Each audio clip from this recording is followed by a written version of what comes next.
everyone, my name is Puneet and welcome to our YouTube channel Commerce Classes by Anoop sir. तो आज हम करते हैं कि अकाउंटिंग के advantage and disadvantage. Previous lecture में हमने कर लिया अकाउंटिंग के बहुत सारे हमने कॉन्सेप्ट कर लिए, डिफरेंसेस कर लिए एंड अगर आपने नहीं देखे तो आप देख सकते हैं, हमारे प्रीवियस लेक्चर्स को स्टडी कर सकते हैं। हमने क्वांटिटी में सारे लेक्चर्स को प्रोवाइड करवाया है और अगर आप हमारे चैनल पर नए हैं तो आप हमारे चैनल को सब्सक्राइब एंड लाइक कर सकते हैं। अभी हम बात करते हैं कि अकाउंटिंग के एडवांटेज एंड डिसएडवांटेज क्या होते हैं। कि जो अकाउंटिंग हमने किया कि क्या होती है अकाउंटिंग, एक सिस्टमेटिक रिकॉर्ड होता है जिसके अंदर हम क्लासिफाई करते हैं, समराइजिंग करते हैं सम ट्रांजैक्शंस को। ओके, इतना तो आपको पता ही होगा क्योंकि इतने सारे लेक्चर्स जो आपको प्रोवाइड करवाए हैं आपने देखे होंगे, तो ये सब आपको पता है। अब बात करते हैं हम क्या एडवांटेज होते हैं और क्या डिसएडवांटेज होते हैं। अब जैसे एडवांटेज की अगर हम बात करें तो एडवांटेज वाला देखो क्या कर रहा है, स्माइल कर रहा है ना, क्योंकि ये क्या होते हैं हमारे लिए बेनिफिशियल होते हैं। और ये देखो कैसा फेस बना रखा है, तो ये क्या होते हैं हमारे डिसएडवांटेज होते हैं ये हमारे। ओके, तो इसमें जो भी ओनर होता है वो खुश नहीं होता और एडवांटेज में क्या होता है, खुश होता है। ठीक है, आपकी तरह। अब बात करते हैं हम, फर्स्ट बात करते हैं कि एडवांटेज क्या रहता है। फर्स्ट रहता है हमारा helpful in management of business. कि जो भी हम अकाउंटिंग प्रिपेयर करते हैं, जो अकाउंट्स हम प्रिपेयर करते हैं वो हेल्पफुल रहते हैं मैनेजमेंट करने के लिए। क्योंकि देखो अगर हमारे बिजनेस की मैनेजमेंट अच्छी है, अगर हमारे बिजनेस के अंदर planning, controlling and decision making power and employees जो है वो अच्छे हैं सभी, तो हमारा जो बिजनेस है वो इफिशिएंटली वे से एंड स्मूथली वे से रन होता है। ओके, तो जो अकाउंटिंग होती है वो हेल्पफुल होती है इन मैनेजमेंट ऑफ बिजनेस। किस किस लिए हेल्पफुल होती है वो? प्लानिंग के लिए, सेकंड हम बोल सकते हैं decision making, and third one is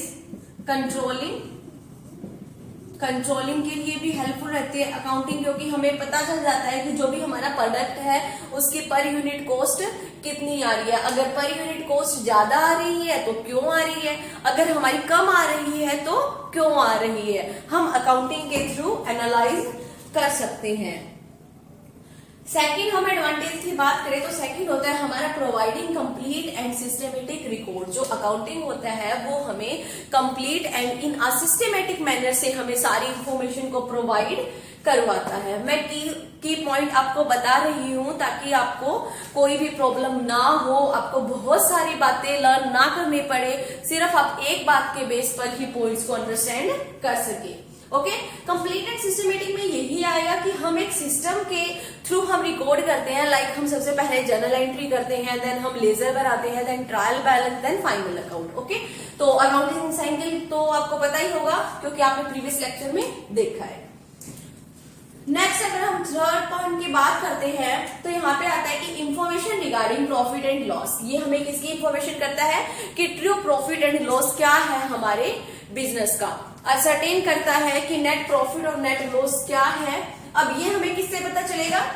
through the statement of profit and loss account से हमें क्या पता चलता है कि जो भी हमारा बिजनेस है उसमें प्रॉफिट हो रहा है या फिर लॉस हो रहा है।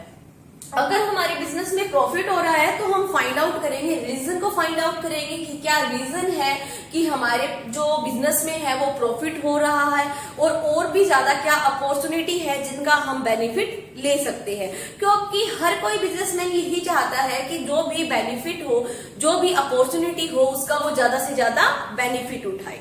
ओके, अगर उसको मिलता है कि हमारे बिजनेस में लॉस है तो फाइंड आउट करता है कि कैसे हम इसको अवॉइड कर सकते हैं।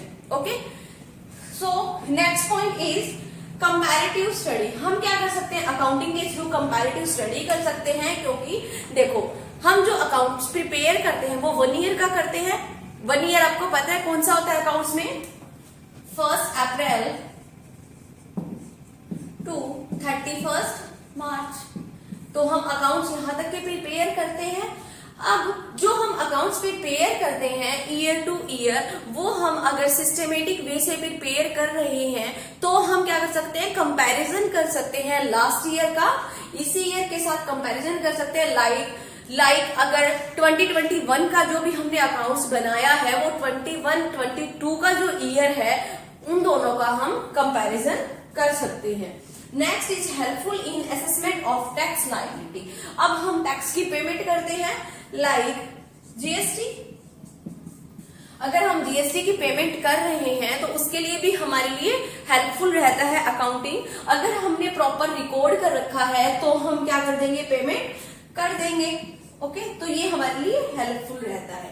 Next point is that evidence in legal matter, कि अगर कोई हमारे बिजनेस के साथ कोई भी डिस्प्यूट्स हो जाता है या फिर अगर हमारे बिजनेस में कोई लॉस हो जाता है एंड लीगल फॉर्मेलिटीज करनी पड़ती है, तो जो अकाउंट्स होते हैं, हमने जो बुक ऑफ अकाउंट्स प्रिपेयर किए हैं वो हमारे लिए क्या रहते हैं, एविडेंस होते हैं इन द लीगल मैटर।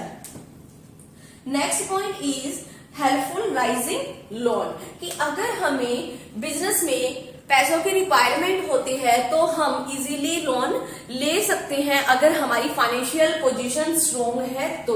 क्योंकि देखो, अगर हमारी फाइनेंशियल पोजीशन है वो स्ट्रोंग नहीं है तो हमें कोई लोन भी प्रोवाइड नहीं करेगा। ओके, तो वो हमें किसके थ्रू पता चलेगा, वो हमें पता चलेगा बुक्स ऑफ अकाउंट्स के थ्रू पता चलेगा।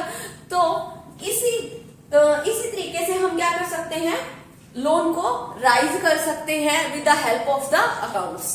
Next point is that helpful prevention and deduction of the error and fraud. हम अकाउंटिंग के थ्रू इजीली हम जो भी एरर्स होते हैं उनको फाइंड आउट कर सकते हैं। कैसे फाइंड आउट कर सकते हैं, कि हर एक पर्सन को हम अलग अलग रिस्पॉन्सिबिलिटी देते हैं कि हर एक इंडिविजुअल पर्सन को एक अकाउंट प्रिपेयर करना है।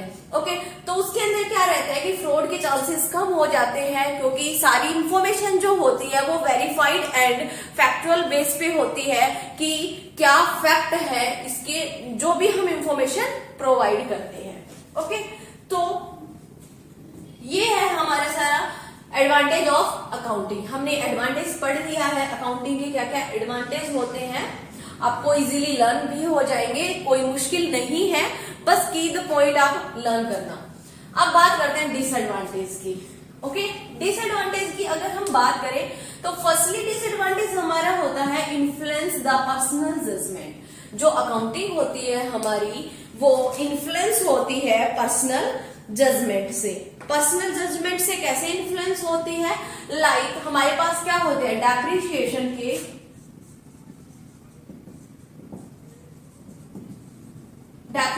के हमारे पास डिफरेंट मेथड होते हैं। अब अगर हम लास्ट ईयर में अगर हमने कोई और मेथड यूज कर लिया और इस ईयर में हमने कोई और मेथड यूज कर लिया तो हम कंपैरिजन नहीं कर सकते। ये इन्फ्लुएंस होता है पर्सनल बाइसनेस से, कि कोई भी पर्सन इंडिविजुअल अपने तरीके से कोई भी मेथड को यूज कर सकता है। Next point is that based on accounting concept and convention. जो भी अकाउंट्स हम प्रिपेयर करते हैं वो बेस्ड होते हैं कंसेप्ट एंड कन्वेंशन पे, जो कि हम नेक्स्ट लेक्चर में पढ़ेंगे कि क्या कन्वेंशन होते हैं, क्या कंसेप्ट होते हैं। It is most important concepts. Okay, next point is that incomplete information. जो अकाउंट्स होते हैं वो हमें इनकम्प्लीट इंफॉर्मेशन प्रोवाइड करते हैं, वो हमें कंप्लीट इंफॉर्मेशन प्रोवाइड नहीं करते, क्योंकि हमें ओनली उतनी ही इंफॉर्मेशन रिसीव होती है जितनी हमें अकाउंट्स में प्रेजेंट की होती है। हमें एक्चुअल प्रॉफिट और लॉस की जो इंफॉर्मेशन है वो हमें कब पता चलती है, जब हमारा बिजनेस क्लोज होता है। अगर हमारा बिजनेस क्लोज नहीं होता तो हमें एक्चुअल प्रॉफिट और लॉस की सिचुएशन या इंफॉर्मेशन प्रोवाइड नहीं होती। तो इसलिए बोला है कि ये अकाउंटिंग का डिसएडवांटेज है कि incomplete information. Next is omission of qualitative information. हम अकाउंटिंग में स्टार्टिंग से ही पढ़ते आ रहे हैं कि हम क्वांटिटेटिव इंफॉर्मेशन को हम यूज करते हैं, क्वालिटेटिव इंफॉर्मेशन को हम यूज नहीं करते। बट बहुत सारी क्वालिटेटिव इंफॉर्मेशन भी होती है जो कि हमारे बिजनेस के लिए बहुत ही रिलीवेंट होती है, बट उन इंफॉर्मेशन को हम कंसीडर नहीं करते। Like change in management, reputation of the business, जो ये बहुत सारे फैक्टर होते हैं जो हमारे बिजनेस को अफेक्ट करते हैं, बट इनको हम कंसीडर नहीं करते अकाउंटिंग में। अब बात करते हैं based on historical cost.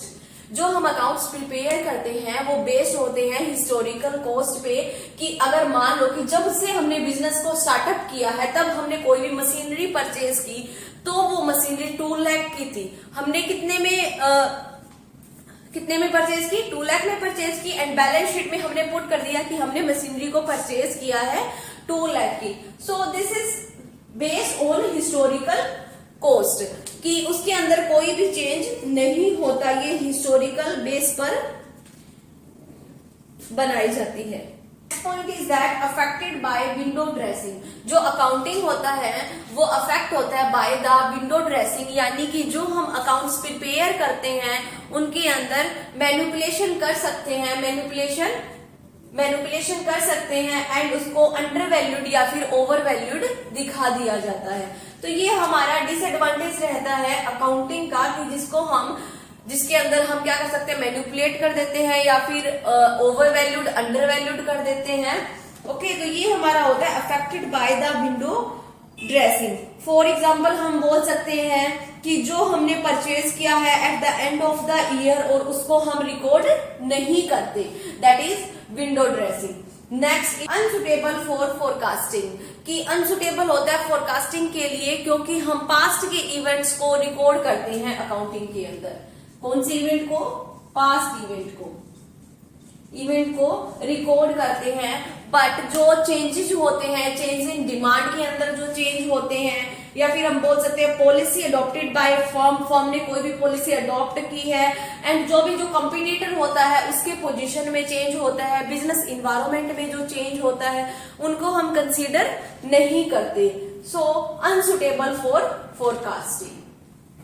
This is all about the advantage and disadvantage of accounting, and आपको अकाउंटिंग के बारे में भी बता दिया गया है। ये हमारा हो गया आज advantage and disadvantage of account. अगर लेक्चर आपको अच्छा लगे तो लाइक कीजिए, शेयर कीजिए एंड सब्सक्राइब कीजिए, और अच्छा कमेंट भी कीजिए। Thank you.